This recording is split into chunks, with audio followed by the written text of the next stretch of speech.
From the mountains to the coast, North Carolina has long been known as a state where water abounds. But amid drought and population demands, that water future is unclear, and the infrastructure, the pipes buried in the ground, are aging.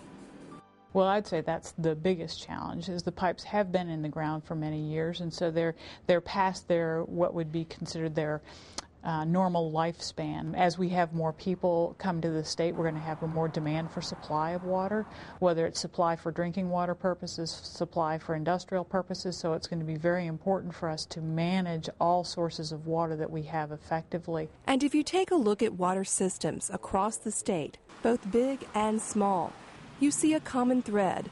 The business of water and sewer is expensive to maintain and protect. The State Water Infrastructure Commission was created by the General Assembly in 2005 to identify the state's water infrastructure needs and develop plans and strategies to meet them. Our liquid assets are undervalued and underappreciated. We're moving from an era when water was abundant and cheap to an era where water is going to be more scarce, more valuable, and more pricey. According to the North Carolina Rural Center's 2030 Water Initiative report, the state's public water, sewer, and stormwater utilities will require over $16 billion in investments to keep up with improvements and population growth over the next 25 years. You have essentially infrastructure that's reached the end of its life and needs replacement. St. Paul's, North Carolina, population 2,063, is running a race against time. The town's decades-old water and sewer infrastructure is failing, and the clock is ticking on how long it will last for this small town. And with a small town like us, you know, and losing our industry in town, so we don't have the tax basis that we had before.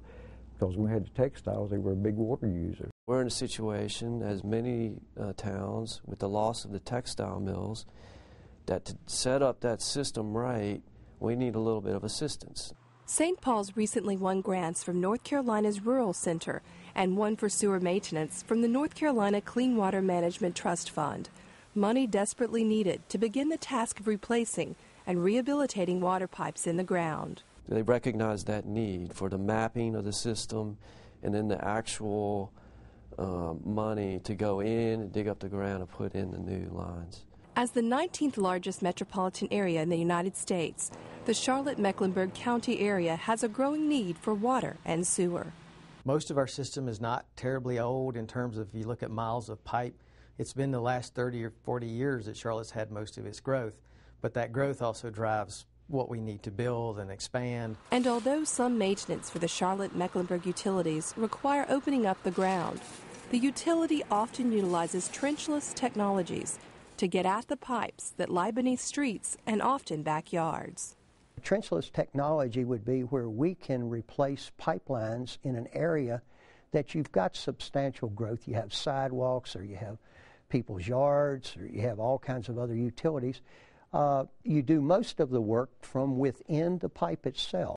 Just to give you an idea of the sheer size of the infrastructure, this is a piece of a 10-foot pipe that runs underground for 5 miles here in Charlotte.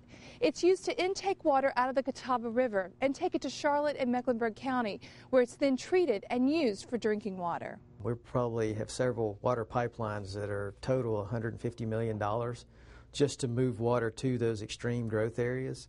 You'll find another huge expense under Charlotte's interstates or major roads.